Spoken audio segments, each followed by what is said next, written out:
Hi welcome back to my channel. ಮದುವೆಯಾದ ಒಂದೇ ವಾರಕ್ಕೆ ಅತ್ತೆ ನಿಮ್ಮ ಸಾಮಾನಿನ ತೂತಿಗೆ ಮಾಡೋದಕ್ಕೆ ಅವಕಾಶ ಕೊಡದಿದ್ದರೆ ನಿಮ್ಮ ಮಗಳಿಗೆ ಡೈವರ್ಸ್ ಕೊಡ್ತೀನಿ ಅಂತ ಹೆದರಿಸಿ ವರ್ಷಾನುಗಟ್ಟಲೆ ಅತ್ತೆಗೆ ಹೊಡೆದ ಅಳಿಯನ ಕತೆ. ಕತೆಯಂತೂ ತುಂಬಾನೇ ಚೆನ್ನಾಗಿದೆ. ಮೊದಲು ನೀವು ಏನು ಮಾಡಬೇಕು? ವಿಡಿಯೋಗೊಂದು ಲೈಕ್ ಕೊಡಬೇಕು. ಕೊಟ್ರಾ ಸರಿ. ಹಾಗಿದ್ರೆ ಕತೆನ ಶುರು ಮಾಡೋಣ. ಡಿಗ್ರಿ ಪದವಿಯನ್ನು ಮುಗಿಸಿದ ಸಿಂಚನಾಗೆ ಮದುವೆ ಮಾಡುವುದಕ್ಕಂತ ಹುಡುಗನನ್ನ ಹುಡುಕ್ತಾ ಇದ್ರು. ಅಂತೂ ಇಂತೂ ಒಂದೊಳ್ಳೆ ಕೆಲಸ ಮಾಡುತ್ತಿರೋ ಹುಡುಗ ಸಿಕ್ಕೇ ಬಿಟ್ಟ. ಅವನ ಹೆಸರು ಅನಿರುದ್ಧ್ ಅಂತ. ಹೆಚ್ಚು ಕಡಿಮೆ 8ರಿಂದ 10 ಲಕ್ಷವನ್ನು ಖರ್ಚು ಮಾಡಿ ಅದ್ದೂರಿಯಾಗಿ ಮದುವೆ ಮಾಡಿಕೊಟ್ಟರು. ಅದು ಅಲ್ಲದೆ ಕ್ರೇಟಾ ಕಾರನ್ನು ಕೂಡ ಗಿಫ್ಟ್ ಆಗಿ ಕೊಟ್ರು.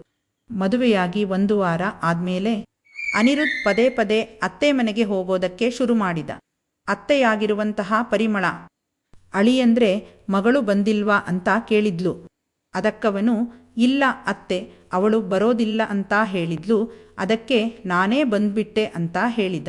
ಹೀಗೆ 1 ವಾರದ ತನಕ ಏನಾದ್ರೂ ಒಂದು ನೆಪವೊಡ್ಡಿ ಅತ್ತೆ ಮನೆಗೆ ಬರ್ತಾ ಇದ್ದ. ಪರಿಮಳ ಅವನ ಹತ್ರ ಯಾಕಿನ್ನೂ ಕೆಲಸಕ್ಕೆ ಹೋಗಿಲ್ಲ ಅಂತ ಕೇಳಿದ್ರೆ ಅತ್ತೆ 1ರಿಂದ 2 ತಿಂಗಳ ತನಕ ಮದುವೆಗಂತ ರಜೆ ತಗೊಂಡಿದ್ದೇನೆ, ಹಾಗಾಗಿ ಹೋಗಿಲ್ಲ. ಇನ್ನೊಂದೆರಡು ತಿಂಗಳಾದ ಮೇಲೆ ಹೋಗೋದಕ್ಕೆ ಸ್ಟಾರ್ಟ್ ಮಾಡ್ತೀನಿ ಅಂತ ಹೇಳಿದ. ಆದರೆ ಪರಿಮಳಾಗೆ ಡೌಟ್ ಬರುವುದಕ್ಕೆ ಶುರುವಾಗುತ್ತೆ. ಆಗ ಪರಿಮಳ ಡೈರೆಕ್ಟ್ ಆಗಿ ಅಳಿಯನ ಹತ್ರ, ಅಳಿಯಂದ್ರೆ ಯಾಕೆ ನೀವು ಪ್ರತಿದಿನ ನಮ್ಮನೆಗೆ ಬರ್ತಾ ಇದ್ದೀರಾ? ಮನೆಯಲ್ಲೇನಾದ್ರೂ ಸಮಸ್ಯೆಯಾಗಿದೆಯಾ ಅಂತ ಕೇಳಿದ್ಲು. ಅದಕ್ಕವನು ಅತ್ತೆ ಮಾವ ಎಲ್ಲಿ ಹೋದ್ರು ಅಂತ ಕೇಳ್ದ. ಅದಕ್ಕೆ ಪರಿಮಳ ಅವರು ಕೆಲಸಕ್ಕೆ ಹೋಗಿದ್ದಾರೆ ಅಂತ ಹೇಳಿದ್ಲು. ಆಗ ಅನಿರುದ್ಧ್ ಮನೆಯಲ್ಲಿ ಬೇರೆ ಯಾರೂ ಇಲ್ವಾ ಅಂತ ಕೇಳಿದ. ಇಲ್ಲ ಅಳಿಯಂದ್ರೆ ಯಾಕೆ ಇದನ್ನೆಲ್ಲ ಕೇಳ್ತಾ ಇದ್ದೀರಾ, ಏನಾದ್ರೂ ಹೇಳೋದಿದ್ಯಾ ಅಂತ ಕೇಳಿದ್ಲು. ಅದಕ್ಕೆ ಅನಿರುದ್ಧ್ ಹೇಳೋದಕ್ಕೆ ತುಂಬಾ ವಿಷಯವಿದೆ ಅತ್ತೆ, ನೀವು ಏನು ಸಹ ಅಂದುಕೊಳ್ಳಲ್ಲ ಅಂದ್ರೆ ಹೇಳ್ತೀನಿ ಅಂತ ಹೇಳಿದ. ಅದಕ್ಕೆ ಪರಿಮಳ ಅಳಿಯಂದ್ರೆ ಯಾವುದಕ್ಕೂ ಮುಜುಗರ ಪಡ್ಕೋಬೇಡಿ, ಧೈರ್ಯವಾಗಿ ಹೇಳಿ ಅಂತ ಹೇಳಿದ್ಲು. ಆಗ ಅನಿರುದ್ಧ್ ಹೇಳ್ತಾನೆ, ಅತ್ತೆ ನಿಮ್ಮ ಮಗಳು ನೋಡೋದಕ್ಕೆ ತುಂಬಾ ತೆಳ್ಳಗಿದ್ದಾಳೆ. ನಾನು ಅವಳಿಗೆ 1 ದಿನವೂ ಬಿಡದೆ 1 ವಾರದ ತನಕ ಚೆನ್ನಾಗಿ ಹೊಡೆದಿದ್ದೇನೆ. ಆದ್ರೆ ನನಗೆ ಅವಳಿಂದ ಸಂಪೂರ್ಣವಾಗಿ ತೃಪ್ತಿ ಸಿಗ್ತಾ ಇಲ್ಲ. ನಿಮ್ಮ ಮಗಳಿಗಿಂತ ನೀವೇ ನೋಡೋದಕ್ಕೆ ಸಖತ್ ಆಗಿದ್ದೀರಾ, ಹಾಗಾಗಿ ನಿಮಗೆ 1 ಸಲ ಹೊಡಿಬೇಕಂತ ಆಸೆಯಾಗ್ತಿದೆ ಅತ್ತೆ ಅಂತ ಹೇಳಿದ. ಅಳಿಯ ಅನಿರುದ್ಧ್ ಮಾತನ್ನು ಕೇಳಿ ಪರಿಮಳಾಗೆ ಶಾಕ್ ಆಗಿ, ಅಳಿಯಂದ್ರೆ ಏನಂತ ಮಾತಾಡ್ತಾ ಇದ್ದೀರಾ? ನಿಮಗೆ ಮೈಮೇಲೆ ಸ್ವಲ್ಪನಾದರೂ ಪ್ರಜ್ಞೆ ಇದೆಯಾ ಅಂತ ಕೇಳಿದ್ಲು. ಅದಕ್ಕೆ ಅನಿರುದ್ಧ್ ಅತ್ತೆ ಮೈಮೇಲೆ ಪ್ರಜ್ಞೆ ಇರೋದಕ್ಕೆ ಇದನ್ನು ಕೇಳ್ತಾ ಇರೋದು, ನಂಗೆ ಅದೆಲ್ಲ ಗೊತ್ತಿಲ್ಲ. ನಿಮ್ಮ ಜೊತೆ 1 ಸಲ ಆಟವಾಡಲೇಬೇಕು ಅಂತ ಹೇಳಿದ. ಅವಳಿಗೆ ಎಷ್ಟೇ ಕೋಪ ಬಂದ್ರು ಸಮಾಧಾನವಾಗಿ, ಅಳಿಯಂದ್ರೆ ನನ್ನ ಮಗಳ ಜೀವನವನ್ನು ನಾನೇ ಹಾಳು ಮಾಡೋದಕ್ಕೆ ಇಷ್ಟಪಡಲ್ಲ. ನಾನು ನಿಮ್ಮತ್ತೆ, ನಾನು ನಿಮಗೆ ತಾಯಿಯ ಸಮಾನ, ಹಾಗಾಗಿ ನಿಮ್ಮ ಆಸೆನ ಈಡೇರಿಸುವುದಕ್ಕೆ ನನ್ನಿಂದಾಗಲ್ಲ ಅಂತ ಹೇಳಿದ್ಲು. ಆಗ ಅನಿರುದ್ಧ್ ಹೇಳ್ತಾನೆ, ಅತ್ತೆ ಒಮ್ಮೆ ಸರಿಯಾಗಿ ಯೋಚಿಸಿ, ಇಲ್ಲ ಅಂದ್ರೆ ನಿಮ್ಮ ಮಗಳ ಜೀವನವನ್ನು ನೀವೇ ಹಾಳು ಮಾಡಿದ ಹಾಗೆಯಾಗುತ್ತೆ ಅಂತ ಹೇಳಿದ. ಅದಕ್ಕೆ ಪರಿಮಳ ಅದು ಹೇಗೆ ಸಾಧ್ಯ ಅಂತ ಕೇಳಿದ್ಲು.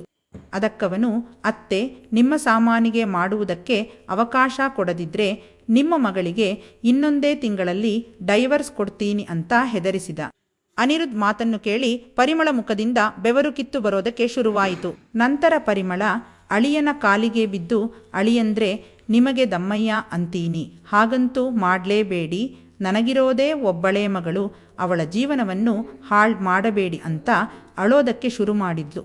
ಆಗ ಅನಿರುದ್ಧ್ ಚೂರು ಸಹ ಕನಿಕರವಿಲ್ಲದೆ, ಅತ್ತೆ ನೀವು ಈ ರೀತಿ ಅಳೋದ್ರಿಂದ ಯಾವ ಪ್ರಯೋಜನವೂ ಇಲ್ಲ. ನಿಮ್ಮ ಮಗಳ ಜೀವನ ನೆಟ್ಟಗಾಗಿರಬೇಕಂದ್ರೆ ನೀವು ನನ್ನ ಜೊತೆ ಆಟವಾಡೋದಕ್ಕೆ ಒಪ್ಕೋಬೇಕು ಅಂತ ಹೇಳಿದ. ಪರಿಮಳ ಕಣ್ಣೀರಿಡುತ್ತಾ ಎಷ್ಟೇ ಬೇಡಿಕೊಂಡರೂ ಅನಿರುದ್ಧ್ ಮಾತ್ರ ಕೇಳಲೇ ಇಲ್ಲ. ಹೀಗೆ ಪರಿಮಳ ಅರ್ಧ ಗಂಟೆ ತನಕ ಅತ್ತು, ಸರಿ ಅಳಿಯಂದ್ರೆ ನಿಮ್ಮ ಆಸೆನ ನಾನು ಈಡೇರಿಸ್ತೀನಿ, ಆದರೆ ಇವತ್ತೊಂದು ದಿನ ಮಾತ್ರ ಅಂತ ಹೇಳಿದ್ಲು. 1 ಸಲ ಮಾಡಿದವನಿಗೆ 10 ಸಲ ಮಾಡೋದೇನು ದೊಡ್ಡ ವಿಷಯವಲ್ಲ ಬಿಡಿ ಅಲ್ವಾ ಫ್ರೆಂಡ್ಸ್? ಅನಿರುದ್ಧ್ ಅದಕ್ಕೆ ಓಕೆ ಅತ್ತೆ ನೋಡೋಣ ಅಂತ ಹೇಳಿದ. ನಂತರ ಅನಿರುದ್ಧ್ ಏನ್ ಮಾಡ್ತಾನೆ ಅಂದ್ರೆ, ಅತ್ತೆ ನಾನು ರೂಮ್ ಒಳಗೆ ಕಾಯ್ತಾ ಇರ್ತೀನಿ, ನೀವು ಬರುವಾಗ ಜ್ಯೂಸ್ ಮಾಡಿಕೊಂಡು ತಗೋ ಬನ್ನಿ, ನನಗೆ ತುಂಬಾನೇ ಸುಸ್ತಾಗಿದೆ ಅಂತ ಹೇಳ್ತಾನೆ. ಪರಿಮಳ ಸರಿ ಅಂತ ಹೇಳಿ ಅಡುಗೆ ಮನೆಗೆ ಹೋಗಿ ರುಚಿ ರುಚಿಯಾದ ಬನಾನಾ ಮಿಲ್ಕ್ ಶೇಕ್ ಮಾಡಿ ಅನಿರುದ್ಧ್ಗೆ ಕೊಡೋದಕ್ಕೆ ಹೋಗ್ತಾಳೆ. ಆಗ ಅನಿರುದ್ಧ್ ಪರಿಮಳ ಹತ್ರ ನೀವೇ ಕುಡಿಸಿ ಅಂತ ಹೇಳ್ತಾನೆ. ನಂತರ ಪರಿಮಳ ಅಳಿಯನಿಗೆ ಜ್ಯೂಸ್ ಕುಡಿಸಿ ಲೋಟ ಪಕ್ಕದಲ್ಲಿಡುವಾಗ ಅವನು ಆಕೆಯ ಸೊಂಟ ಹಿಡಿದು ಅವನ ತೊಡೆಯ ಮೇಲೆ ಕೂರಿಸಿಕೊಳ್ಳುತ್ತಾನೆ. ಪರಿಮಳಂಗೆ ಏನೋ ಒಂಥರ ಮುಜುಗರವಾಗುತ್ತೆ. ಆದರೆ ಮಗಳಿಗೋಸ್ಕರ, ಅವಳ ಜೀವನಕ್ಕೋಸ್ಕರ ಎಲ್ಲವನ್ನೂ ಸಹಿಸಿಕೊಳ್ಳುತ್ತಾಳೆ. ಮೊದಲು ಇವನು ಮಾಡ್ತಾನೆ ಅಂದರೆ ಅವಳು ಹೇಗೂ ಸೀರೆ ಉಟ್ಕೊಂಡಿದ್ದಾಳಲ್ಲ, ಹಾಗಾಗಿ ಅವಳ ಬೆನ್ನನ್ನು ಸವರುತ್ತಾ ಮುತ್ತು ಕೊಡಕ್ಕೆ ಶುರು ಮಾಡ್ತಾನೆ. ಪಾಪ ಪರಿಮಳ, ಅವಳಿಗೆ ಎಷ್ಟು ಹಿಂಸೆ ಆಗಿರುತ್ತೋ ಏನೋ ಅಲ್ವಾ ಫ್ರೆಂಡ್ಸ್. ಹೀಗೆ ಸ್ವಲ್ಪ ಹೊತ್ತು ಅತ್ತೆಗೆ ಮುದ್ದು ಮಾಡಿ ಅತ್ತೆ ಹೊಡೆಯೋದಕ್ಕೆ ಶುರು ಮಾಡೋದಾ ಅಂತ ಕೇಳ್ತಾನೆ. ಅಲ್ಲ ಫ್ರೆಂಡ್ಸ್, ಒಂದು ವೇಳೆ ಪರಿಮಳ ಬೇಡ ಅಂದ್ರೆ ಇವನು ಬಿಡ್ತಾನಾ, ನೀವೇ ಹೇಳಿ? ಖಂಡಿತ ಬಿಡಲ್ಲ. ಇವನು ಬಂದಿರೋದೇ ಅತ್ತೆ ಜೊತೆ ಆಟವಾಡಬೇಕಂತ. ಮನೆಗೆ ಹೋಗುವಾಗ ಎಲ್ಲಾನು ಮುಗಿಸಿಕೊಂಡೇ ಹೋಗ್ತಾನೆ ಬಿಡಿ. ಪರಿಮಳ ಹೂ ಅಂತ ತಲೆಯಾಡಿಸಿ ಬೇಗ ಮಾಡಿ ಅಂತಾಳೆ. ನಂತರ ಅನಿರುದ್ಧ್ ಅವಳನ್ನ ಪಕ್ಕಕ್ಕೆ ತಳ್ಳಿ ಅವಳ ಮೈಮೇಲಿರೋದನ್ನೆಲ್ಲ ತೆಗೆದು ಬಿಸಾಡಿ ಇವನ ಆಟನ ಶುರು ಮಾಡ್ತಾನೆ. ಸಿಂಚನ ತೆಳ್ಳಗಿರೋದ್ರಿಂದ ಅವಳಿಗೆ 1 ವಾರದ ತನಕ ಮಾಡಿದ್ರು ಇವನಿಗೆ ಮಜಾ ಸಿಕ್ಕಿರುವುದಿಲ್ಲ. ಅವಳಮ್ಮ ಪರಿಮಳ ತುಂಬಾನೇ ದಪ್ಪವಿರೋದ್ರಿಂದ ಇವನಿಗೊಳ್ಳೆ ಮಜಾ ಸಿಗುವುದಕ್ಕೆ ಶುರುವಾಗುತ್ತೆ. ಇವನು ಸಿಕ್ಕಿದ್ದೇ ಚಾನ್ಸ್ ಅಂತ ಬಿಡೋದೇ ಇಲ್ಲ. ಇವನಿಗೆ ಇಷ್ಟ ಬಂದ ರೀತಿಯಲ್ಲಿ ಹೊಡಿತಾನೇ ಇರ್ತಾನೆ. ಪರಿಮಳ ಬೇಡ ಬೇಡ ಸಾಕು ಅಂತ ಬೇಡ್ಕೊಂಡ್ರೂ ಇವನು ಬಿಡೋದೇ ಇಲ್ಲ.